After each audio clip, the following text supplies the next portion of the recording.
So we got Kell Brook versus Mark Deluca this Saturday. This is Brook's first fight in over a year. The last time he fought was December 2018 against Michael Zarafa. And as far as I'm concerned, we still haven't had a satisfactory explanation for why Brook has been out for this long. Very, very strange. But anyway, we have to entertain the possibility that there could be ring rust here for Kell Brook. Now, some fighters are affected by ring rust more than others.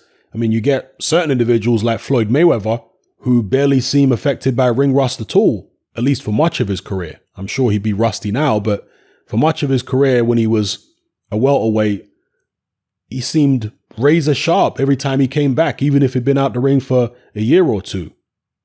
But one thing about Mayweather is that even during those long periods of inactivity, he would stay in the gym.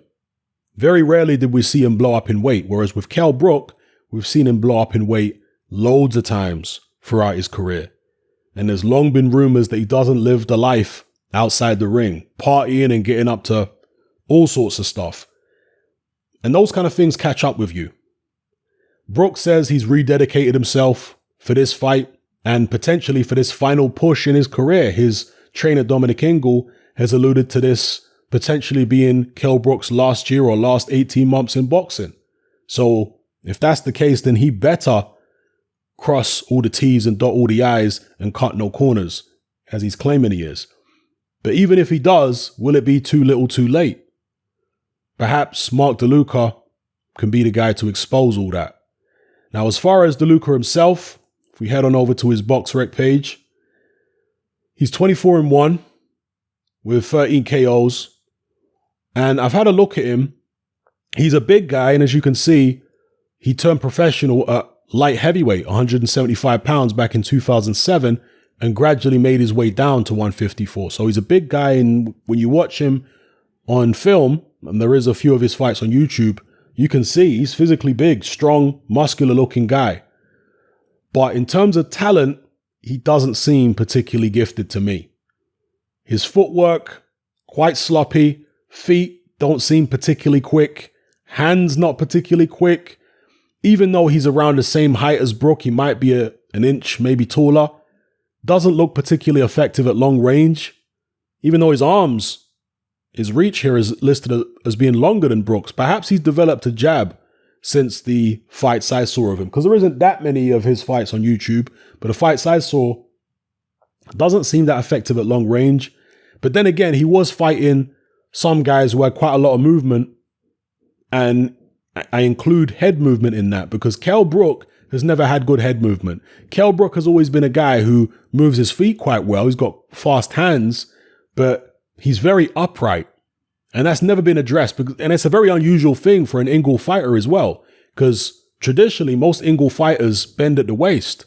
They're very supple in the waist and able to, duck this way and that way and sway out of the range of shots. But with Kell Brook, very, very upright, very, very stiff back. And that makes him a more available target for a lot of fighters.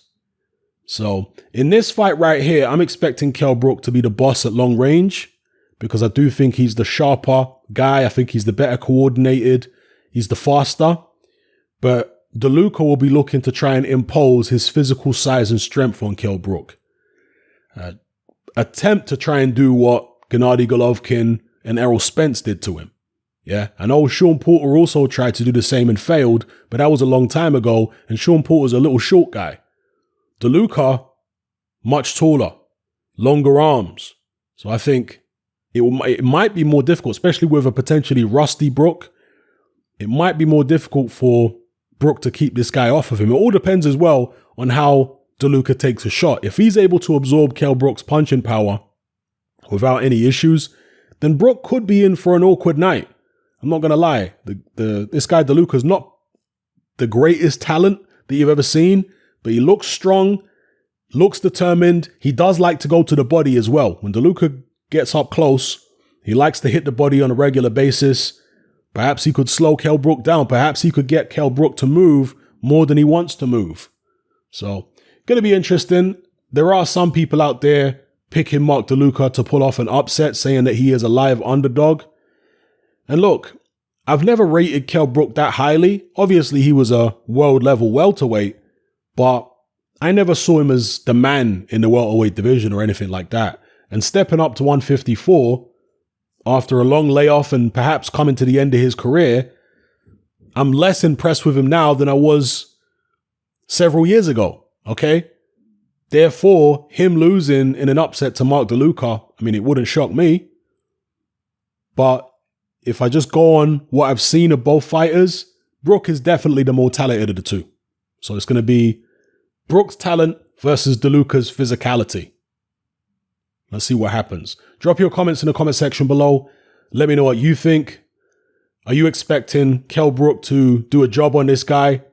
Or are you expecting maybe a real tough fight for Brook? An upset? And it's interesting that they picked Mark Deluca because he is a southpaw, 5'9", 72-inch reach. Are they maybe thinking of the Errol Spence rematch at some point? I know Brook has talked about that several times, but with the selection of this particular opponent, is it just coincidental that they picked a southpaw, or is it some type of plan that we're going to practice against this southpaw what we want to do against Errol Spence in a rematch? Yeah, interesting. So yeah, Saturday, and the card in general, to be fair, is pretty damn weak. And every card can't be strong. All right, you're going to have some weak cards in between. It's just the law of averages.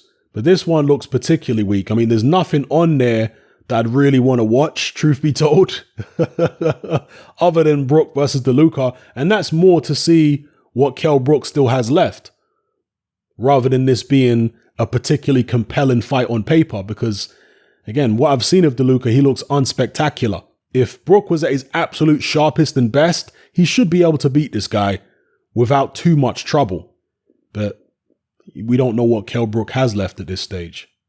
Kid Galahad, has he ever been in a good fight?